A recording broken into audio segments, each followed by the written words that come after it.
প্রিয় সুধী, প্রীতি ও শুভেচ্ছা রইল। বাংলাদেশ নিয়ে কথা বলছি, ধারাবাহিকভাবে বলছি।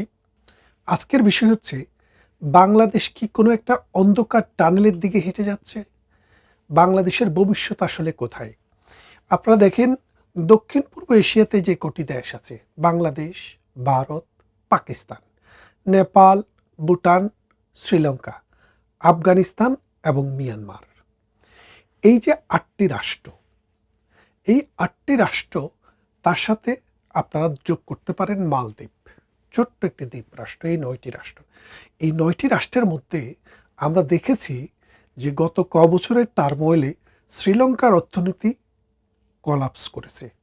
পাকিস্তানের অর্থনীতি এমনভাবে কলাপস করেছে যে তাদের 1 টাকাও রিজার্ভ ছিল না। পরবর্তীতে তারা সৌদি আরব এবং দুবাইয়ের কাছ থেকে $6 বিলিয়ন ঋণ করে তাদের রিজার্ভ বাড়িয়েছে। তারপরও তাদের মুদ্রার মান এত ডেভ্যালুয়েশন হয়েছে যে বাংলাদেশের 1 টাকা কিনতে তাদেরকে 2.5 থেকে 3 রুপি দিতে হয়। তার মানে বাংলাদেশের কারেন্সির ভ্যালু বেড়েছে। অন্যদিকে এখন যে শ্রীলঙ্কার অবস্থান, একটা সময় ছিল বাংলাদেশের 2.5 টাকা 3 টাকা দিয়েও শ্রীলঙ্কার 1 রুপি পাওয়া যেত না। এখন বাংলাদেশের 1 রুপি কিনতে শ্রীলঙ্কায় মিনিমাম 3 রুপি খরচ করতে হয়। তার মানে প্রধানমন্ত্রী শেখ হাসিনা যখন ক্ষমতা ছাড়েন, তখন তিনি বাংলাদেশটাকে এই জায়গায় রেখে গিয়েছেন। ভারতের সাথে আমাদের মুদ্রার যে ডিফারেন্স, সেটা হচ্ছে কয়েক পয়সা মাত্র।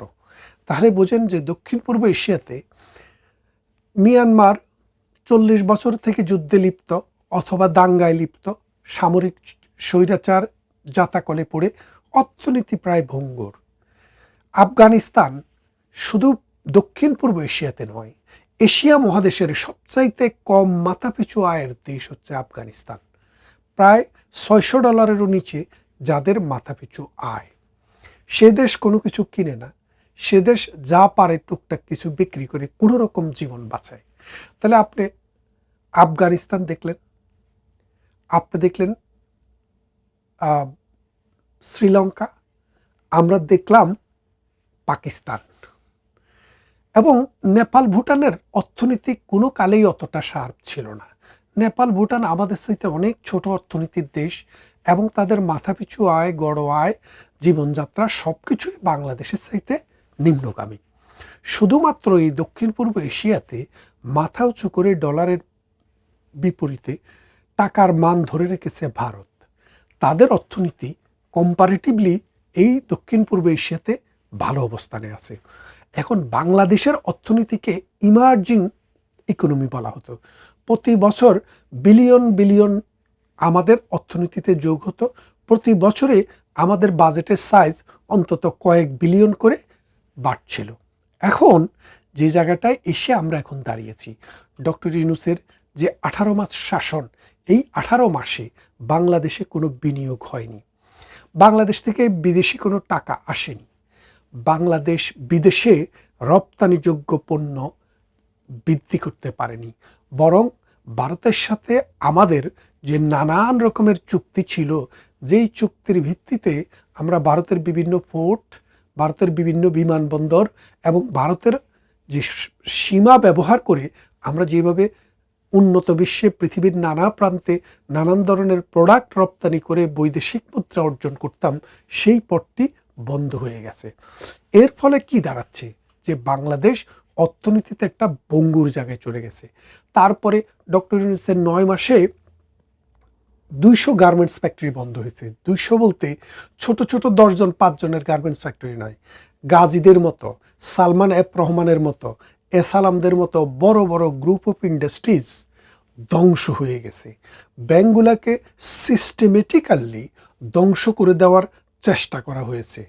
ইসলামী ব্যাংক জামাতের হাতে তুলে দেওয়ার জন্য এই ইসলামী নামে আর কেউ যেন ব্যবসা না করতে পারে, 5টি ব্যাংককে এক মোড়কে নিয়ে আসার চেষ্টা করা হয়েছে। এর ফলে যে মার্কেটে যে ভোক্তাদের যে ট্রাস্ট, অর্থাৎ গ্রাহকদের যে ট্রাস্ট, এই অর্থনৈতিক সিস্টেমে গ্রাহকদের ট্রাস্ট নষ্ট হয়ে গেছে। যার কারণে অনেক মানুষ গোপনে সিঙ্গাপুরে, দুবাইতে এবং উন্নত বিশ্বে যেখানে সম্ভব সেই সব জায়গায় তাদের মানি স্থানান্তর করে ফেলেছে এবং করছে। এর ফলে অর্থনীতি ড্রাই হয়ে যাচ্ছে। এখন মানুষের কর্মসংস্থান নেই বললেই চলে।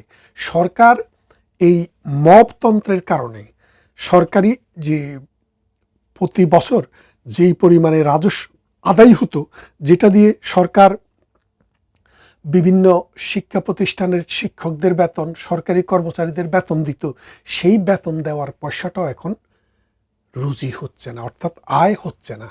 এবং অন্যদিকে আমেরিকার সাথে এমন একটা চুক্তি করেছে যে চুক্তির ফলে বাংলাদেশ নতুন নতুন দেশের সাথে, নতুন নতুন কোম্পানির সাথে নানানভাবে বিভিন্ন চুক্তিবদ্ধ হতে পারছে না।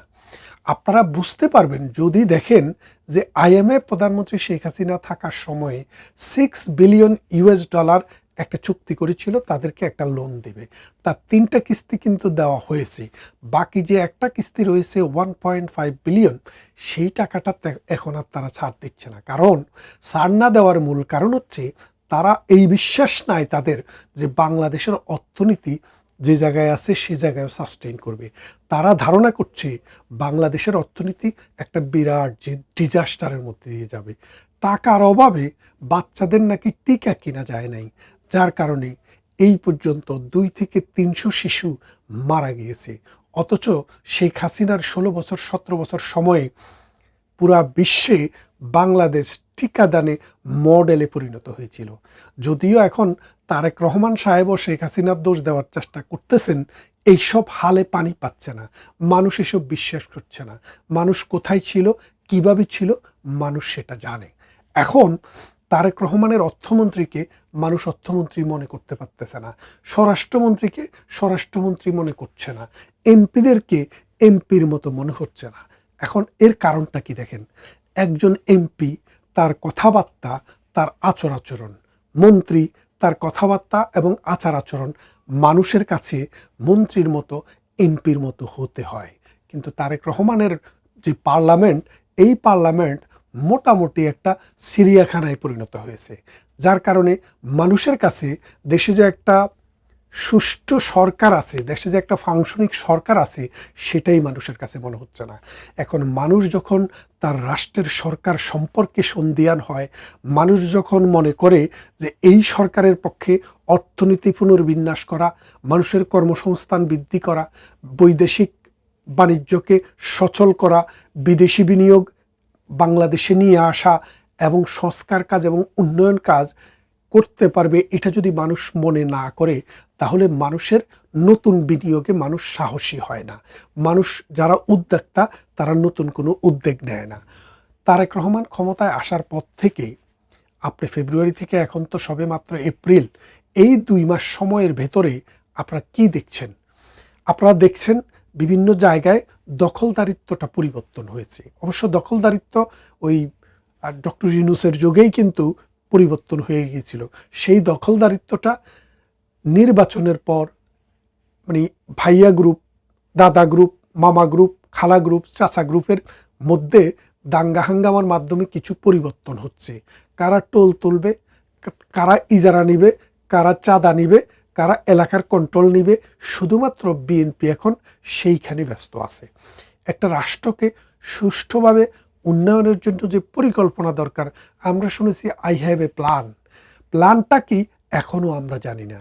এই প্ল্যানটা কি এই ফ্যামিলি কার্ড? এই প্ল্যানটা কি খাল খনন? এই যে খাল খননের কর্মসূচি, বলেন তো, বাংলাদেশে একটা বিমানবন্দর করার জন্য একটু জায়গা পাওয়া যাচ্ছে না, আপনি খালটা খনন করবেনটা কোথায়? পুরানা খাল যা আছে সেটা। এখন অর্থনীতি যখন অন্ধকারে নিমজ্জিত, তখন বাংলাদেশে কি খাল খননটা জরুরি নাকি অর্থনীতিটাকে বাঁচানো জরুরি? আপনি খাল খনন করে কুমির আনবেন, সেই কুমির কাকে খাবে সেটাও কিন্তু আপনাকে একটু খেয়াল রাখতে হবে। আমাদের নদীগুলার নাব্যতা হারিয়েছে। আমাদের নদীগুলোকে ড্রেনেজ ব্যবস্থা করা, অর্থাৎ নদী আপনি খনন, নদীর যে মাঝখানে যে খনন কাজ, ড্রেজিংয়ের কাজ, সেটা আপনি করতে পারেন। আপনি ওই খালেই থাকবেন, নদীতে আসবেন না, এটা কিন্তু হবে না।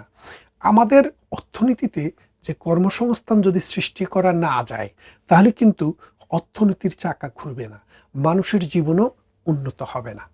এর ফলে এখন সামগ্রিক অর্থনৈতিক অবস্থাটা এমন জায়গায় দাঁড়িয়েছে, সরকার কোটি কোটি টাকা, কোটি কোটি না বিলিয়ন বিলিয়ন টাকা প্রতি মাসে লোন করছে। আমরা শুনেছি গত 2 মাসে 57,000 কোটি টাকা সরকার লোন করেছে সরকার চালানোর জন্য এবং কর্মচারী কর্মকর্তা এবং আমলা কামলাদের বেতন দেওয়ার জন্য, শিক্ষকদের বেতন দেওয়ার জন্য।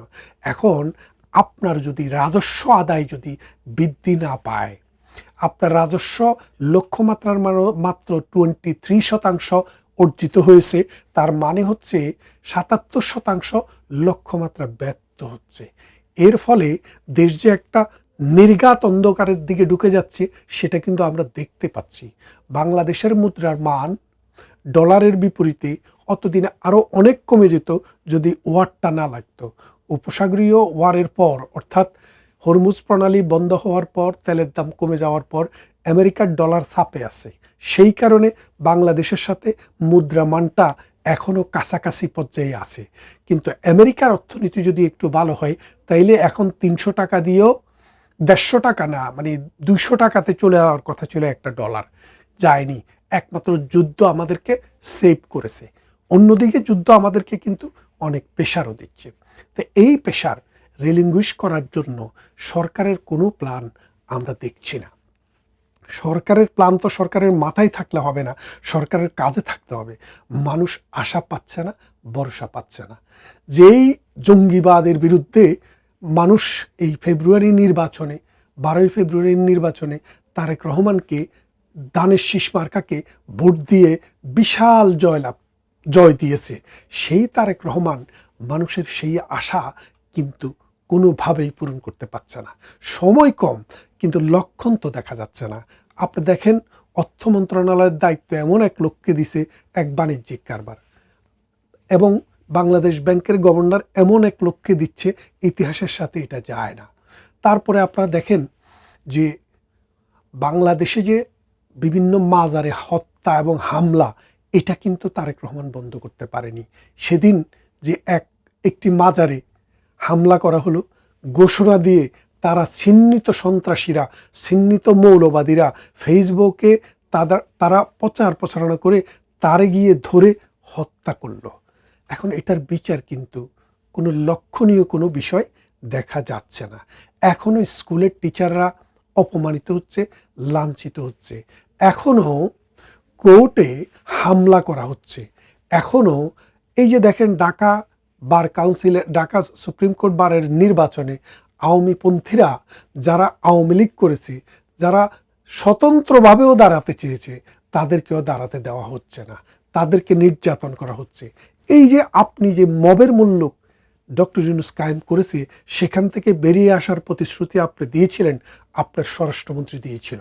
সন্ত্রাস দমন আইনে আপনি আওয়ামী লীগের মতো প্রাচীনতম সংগঠনকে আপনার পার্লামেন্টে পাশ করাইয়া দিচ্ছেন। ইতিহাস আপনাদেরকে যে জায়গায় আগে রেখেছে, সেখান থেকে আসলে ভালো কোনো জায়গায় আপনাদেরকে নিয়ে যাবে না। 1975 সালে বঙ্গবন্ধুকে হত্যা করার পর মোস্তাক যে বিলটি এনেছিল ইনডেমনিটি দিয়ে, কাদেরকে? ওই খুনিদেরকে। সেই ইনডেমনিটিটা আপনার বাবা পার্লামেন্টে 79 সালে পাশ করিয়ে দিয়েছিল। ঠিক আপনিও এই আরেকটি তত্ত্বাবধায়ক সরকার, অর্থাৎ অন্তর্বর্তীকালীন সরকার, আরেক আমেরিকান তাবেদার ইউনূস যেটি অর্ডিন্যান্স আকারে দিয়েছিল, আপনি সেটি পাশ করিয়ে দিয়েছেন। তার মানে হচ্ছে আপনার বাবার যে ইতিহাসের অন্ধকার অংশটুকু, সেই অংশটুকু আপনি ভালোভাবেই লুপে নিচ্ছেন। এখন আমরা যারা বাংলাদেশের মানুষ, পৃথিবীর যেখানেই থাকি, আমাদের জীবন, আমাদের পরিবার বেশিরভাগই এখনও বাংলাদেশেই থাকে। আমরা এখনও দেখছি তাদের ফ্রাস্ট্রেশন, মানুষের ফ্রাস্ট্রেশন। পত্রিকা খুললে কোনো পজিটিভ নিউজ নেই। তার মানে আপনি আস্তে আস্তে অন্ধকার একটা টানেলের ভিতরে বাংলাদেশকে নিয়ে যাচ্ছেন। সামনে সেপ্টেম্বরে যদি গঙ্গার পানি চুক্তিটিও ভারতের সাথে সমঝোতা করে আপনি যদি না করতে পারেন, সেই ক্ষেত্রে খাদ্য উৎপাদনও কমে যাবে লক্ষণীয় মাত্রায়। এর ফলে দুর্ভিক্ষ অবিসম্ভাবী হয়ে দাঁড়াতে পারে। আমরা দুর্ভিক্ষ চাই না। একবিংশ শতাব্দীতে দুর্ভিক্ষ কারো কাম্য নয়। এটা সোমালিয়া, আফ্রিকার জঙ্গল ছাড়া আমাদের মতো উন্নয়নশীল মধ্যম আয়ের দেশে এটা হওয়া সম্ভব বলে আমরা মনে করি না।